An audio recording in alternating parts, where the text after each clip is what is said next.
processus bi nu nu koy toppee ba jébbal ko yoon parquet bi dénk ko division des investigations criminelles police judiciaire pour ñu ubbi ci ay l'enquête préliminaire. xel mënu ci dal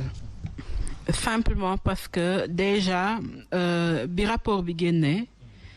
je pense que c'est la première fois que yenn ministres yi ñoo dem ci ay plateau pour défendre mbir mi en disant que non c'est 6 milliards sur 8 mais rappeler ni que bi couvre-feu bi amee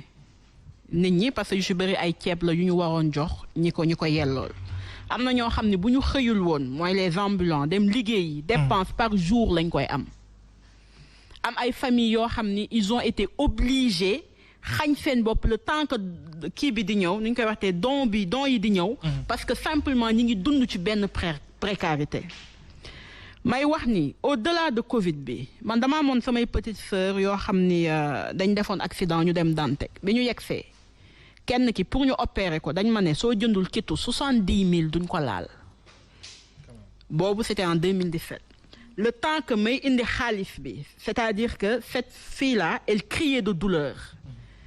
ñu def fa 2 mois su ma génnaan di jëndi ordonnance bi da ngay gis des pères et des mères de famille yoo xam ni mënuñu fay ordonnance bi est-ce que 6 milliards yooyu man waxuma sax construire ay postes de santé wala hôpital est-ce que amul luñ ci waroon mën a subventionner am ay nit ñoo xam ni lekkuñu woon naanuñu woon et je rappelle que pour man c'est au-delà d'un vol d'argent kii de meurtre la parce que des gens sont morts c'est-à-dire Covid bi du woon feebar boo xam da ngay tëdd jóg y a des gens qui ont perdu leur vie est-ce qu'on a fait des enquêtes pour xam lan moo tax ñu wàññeeku parce que xaj nit ñi li nga xam ni mooy seen droit ñu jël di def ay surfacturation de ce point de vue pour man waruñu tuutil lan mooy scandale Covid bi kenn waru ko tuutil fi may ñëw mooy Sénégal tey dañu am kumba am ndey ak kumba amul ndey mu am sama doom moo gën sa doom parce que d'autres citoyens sénégalais ci même mbir yi éviter wuñu dañu ñëw ñu jël ñu inculper leen nee naa la y a des gens qui ont fait 6 mois de prison pour ay émoticônes ki ñu ne ñoom moom dañ ko jiiñ ñi ñu ne dañ leen jiiñ ñu jël plus de 6 milliards ñoom ñooy toog à la télé di ñu narguer quand beaucoup de Sénégalais sont dans des situations compliquées te 2021-2020 sori na mais tey aujourd'hui avec hausse nuñ koy waxte de la vie des Sénégalais tey boo yóbboo benn paquetu suukar quitté na 800 francs dem 1200 amul benn rapport benn aide bu ñu war a def sur le panier de la ménagère ñu ñëw gis des gens qui sont en grève ñi mu wax ni les personnels yi nga xam ni dañu nekk le camarade Niang mi ngi koy wax tout à l'heure waaw les employés municipaux je reviens sur ça ñi nga xam ni ils gagnent des salaires dérisoires depuis 6 mois ñi ngi en grève kenn xamul pendant que ñoom ñi ngi doon kaas naan li ñu liggéey yokku leen ko ñeneen ñi ils ont volé 6 milliards parce que je dis qu'ils ont volé parce que je pense que les gens de la Cour des comptes ñi def le rapport du ñoo xam ni ils sont venus ex nihilo ñëw parce qu'ils sont contre quelqu'un ils ont fait un travail scientifique ils ont fait un travail basé ci ay faits donc nañu respecter s'il vous plaît les Sénégalais ñu woo nit ñi ñu rendre compte maintenant comme on le dit man ci lépp loolu lay wax nit ki tant que jugé guñ ko il n'est pas coupable mais dès l'instant où il est présumé coupable nañ ñooñu dem nañu répondre parce qu'ils nous doivent en réalité des justifications ils doivent nous expliquer fan la suñu xaalis dem parce que 6 milliards yooyu ñuy wax wala 1000 milliards impôt sénégalais bi moo ko fay dañuy ñëw chaque mois sa salaire ñu dagg ci impôt ñu dajale ko loolu mooy nekk budget wu ni ñu koy waxetee l'État du Sénégal donc de ce point de vue aujourd'hui la victime c'est le peuple sénégalais la victime nag le peuple sénégalais réclame à ce que ñi mu fal nañu ñëw répondre ko jox ko li muy demee maintenant man je suis pas très optimiste waaw je awma ci yaakaar dans le sens où am na kuñ fi ji ñoon 94 milliards kenn woowu ko am na avant scandale Covid bi yeneen scandale yu fi am ñuy naan nañ ñu jox suñu 400 000 kenn woowu leen am na yeneen yoo xam ne dañu ñëw conseil des ministres ne j'ai mis mon coude sur les dossiers et beaucoup d'entre eux ils ont transhumé ce qui veut dire que tey boo ñuulee il suffit que nga ñuul nekk fii boo demee fële da ngay weex amatuñu luñ la reproché et loolu moo tax man ni tey Sénégal dañu nekk ci benn état boo xam ni en fait nit ñi fii la ñu am ils en ont nu ñu koy waxatee sous la gorge parce que simplement gëm nañ ni doomu baadoola yi amuñu la même chance que les autres wala les opposants n'ont pas le même droit que les autres et foofu lay embrayer on a menacé des maires de l'opposition en leur disant que ils sont en train de politiser des mairies et qu'ils risquent une délégation spéciale quand d'autres maires nga xam ne dañu jël seen ay instituts ñu peinture ko les couleurs partisanes te kenn waxul ak ñoom quand d'autres maires bu ñu ñëwee taxaw quand un maire de la ville comme Dakar parce que man fa laa nekk te dama koy défendre fait une lettre alors que Dakar xam nañ ni mu demee en disant au chef de l'État il faut nous recevoir on veut discuter des problèmes des Dakarois parce que ak lu mënti am quelles que soient nos divergences politiques bokkul ak la collaboration entre les institutions kenn faalewu ko alors que tey beneen maire bu ñëwee jóge Saint-Louis wala jóge feneen dañ koy recevoir avec les honneurs yi ñu ko war a def donc tey fan la état de droit di nekk. D'accord loolu leer na alors Moussa sur le rapport de la Cour des comptes gis nañu ne madame la maire moom nee na elle est sceptique tout comme la plateforme xëy na suñuy milliards du reste alors aujourd'hui naam ñenn ñi sceptique nañu mais quand même fi ñu ko war a jaarale ñu ngi ko fa jaarale mooy dénk nañu parquet dénk na mbir mi police judiciaire pour ñu andi ci ak saytu xëy na jafe-jafe bi sénégalais yi am mooy du mujj fenn. waaw xam nga li tax ci autant de milliards yi nga xam ne wax nañu ne sur contribuable sénégalais bi la et que fu mu gën a métti lañ doon cotiser pour jafe-jafe yi ñuy dund soxal Covid 19. xam nga fan lay mujj 760 milliards yi nga xam moom lañu alloué woon inondation yi dañ cee coow rek bàyyi. kudd bañ fay wax 1 kilogramme ñebbe 4000 francs dañ cee coow rek bàyyi. Prodac 29 milliards yi. coow nañ ci ba affaire bu rebondir na dañuy coowaat rek bàyyi. gis nga tant que jëluñu bonne gouvernance ak lutte contre la corruption. spoliation foncière. ñu dugal ko ci sunu constitution. charte ndey réew mi problème bi du mus a réglé wu dañ koy déplacer rek. moo tax boo xoolee au niveau du programme de Gëm sa bopp axe 4 dañ ko dugal nii dañ bu ñu yàlla dénkee réew mi en 2024. lii dañ koy jël insérer ko ci constitution bi nga xam ni képp koo xam dañ la dénk ay fonds dañ lay tegal li nga xam moom mooy GAR mooy gestion axée sur les résultats pour ñu am plus de diligence mën a yaxanal aussi alalu réew mi lu ci nekk ñu xam fa muy dem nga am cahier des charges am objectif boo xam dañ la koy assigner waaye itam bu ñu demee ci li nga xam mooy corps de contrôle yi muy ay ARMP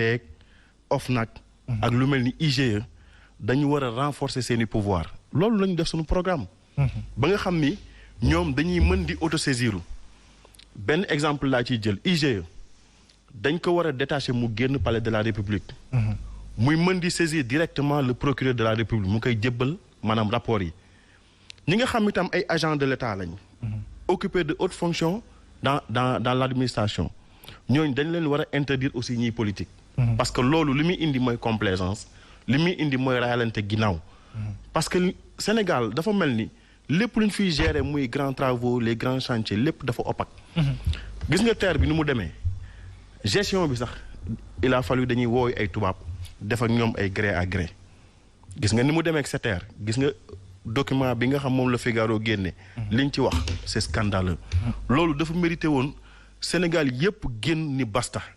wala demander à Macky Sall mu doog def ay excuses publiques wala mu agenouillé lu mat 1 heure de temps pour jéggalu askan parce que loolu jàpp na ñàkke war ma sa askan la. beneen bi mooy li nga xam ne moom mooy rigueur ak déontologie. dafa war a ñëwaat ci képp koo xam ne da ngay gérer li nga xam moom mooy ressource réew mi. te loolu leen rek moo ci mën a yóbbu askan bi mooy ñu former leen à ce que ñu xeex li nga xam ne moom mooy ay complaisance ak yu ni mel. les complaisances de mauvais aloi du ñu yóbbu fenn fi mu ñuy yóbbu mooy yu mel ni ay détournement de deniers publics wala ñu naan la ay détournement d'objectifs. Le président Macky Sall bi muy ñëw lii muy wax nii moom la doon wax il tenait le même discours mais li ñu ciy jaaxal mooy lan moo tax mu passé outre. lan moo tax mu raté le coche. il avait fait toutes ses lan moo tax mu nar a sortir par la petite porte. lan moo tax dafa manqué leadership wala dafa manqué suffisamment de cran pour mën a wax ak ay alliés ak ñi mu àndal ak yooyu. pourquoi képp koo xam ne rapport daf la épinglé lu jëm ci wàllu gestion des ressources ou bien gestion des deniers publics yi yoon du def liggéeyam pourquoi maintenant su nekkee un opposant yat bi dal ci kawam loolu la Sénégalais yëpp di laaj. et pourtant su Wade gisoon nañ ñoo xam ni dañu doon ànd ak ñoom mais da leen doon jël du dugal ci kaso bi parce que yu mel nii moom moo leen doon dugal ci kaso bi. au moins doon na jéem a équilibré. mais le président Macky Sall moom lu ci bëri daf ko raté. moo tax ñu jàpp ni en 2024 suñu dénkee réew mi. gëm sa bopp avec à sa tête le président Bougane Gueye Dany lu mel ni daañu ko rectifier ba nga xam ni dañ koy insérer ci constitution bi képp koo xam ne dañ la dénkati ay pouvoir wala ñu dénkati la cër da ngay soorale bu baax xam ni corps de contrôle yi am nañ suffisamment d'autonomie am nañ suffisamment de compétence am nañ suffisamment de pouvoir pour mën a sévir à temps loolu bu ñu ko defee rek dina nekk loo xam ne dafay yéwén ci réew mi tey gis nga 760 milliards inondation yi nii boo demee Kër Massar ba léegi yenn zones yi boo duggee ba léegi mi ngi taa ndox yaa nga fa ndox yi daaw jéegi ma nga fa dafay fekkante boo duggee biir Parcelles Assainies noonu la fa demee tey dafa am loo xam ne aussi c'est scandaleux dama koy wax fii bëgg naa nga porter ko à l'Assemblée nationale mise à part centre de santé bi mooy Parcelles Assainies bi nga xam dafa nekk une partie intégrante de notre commune nekk biir Kër Massar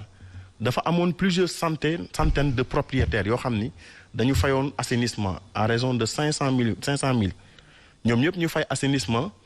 ba pare ñu dugal leen ci dëkkuwaay boo xam ni amul assainissement xam nga loolu maanaam ay dóor la SNHLM dama jàpp ni daf leen war a rétablir ci seen i droit c'est des centaines de propriétaires de maisons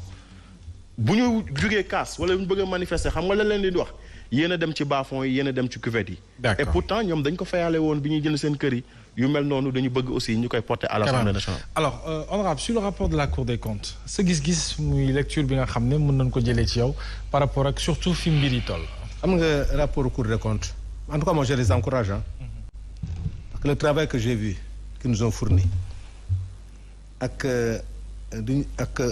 même si on a jeté le discrédit parfois. oui non parce que c'est lu liggéey ak on les a même traités de politique. xam nga ko wax muy Mansour Faye Doudou Ka Mamour Diallo dans un pays normal sérieusement dans un pays normal avec ce qu'ils ont fait dans ce pays là waruñu toog si wax boo demee au-delà du rapport de la Cour des comptes il y a le rapport quand même Prodac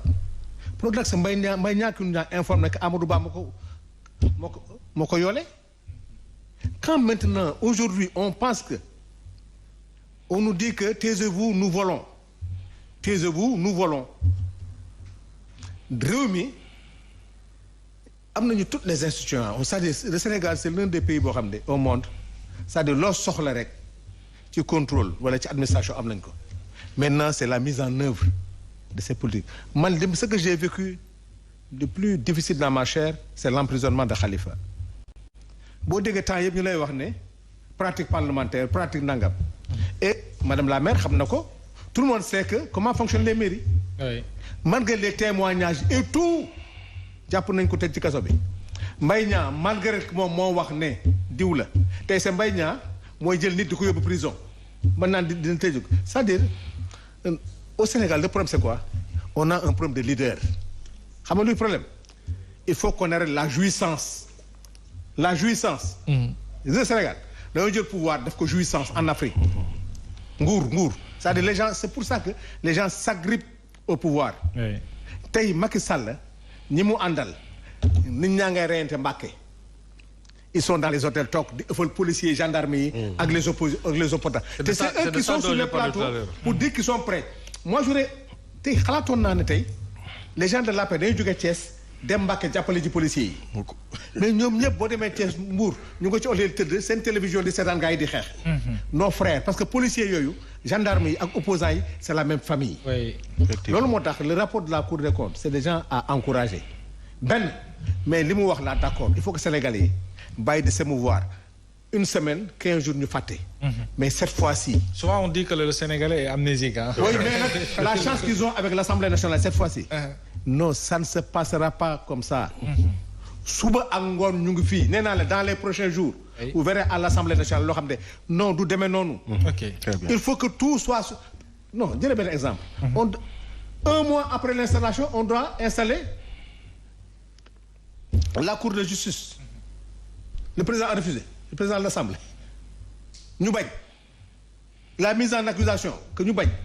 mais cela veut dire que dañuy foog dañuy croiser les bras non dañuy dem Assemblée nationale on va xëy suba. est-ce que loolu du may nit ñi li ñuy wax mu. waaw léegi ko dëggal suñu institution dafa mel ni maintenant et partout ah lépp dañ ko politiser. et puis mu amuñu ku ñu am na ku ko wax fii léegi kan la ñenn ñi war a waxal en fait. ko war a mais ñun assemblée. dañuy par exemple je donne un exemple qui est grave. on vient à l'Assemblée nationale on nous donne un règlement intérieur boo xam ne jotuwul ak règle ay nit ñoo tëju seen nekk changer règlement intérieur Assemblée nationale qui est une loi organique. koo laaj mu ne la xaw ma ko. xaw ma ku ko def. on interpelle le président de l'Assemblée xaw ma maa ngi door a ñëw fii laa ko fekk.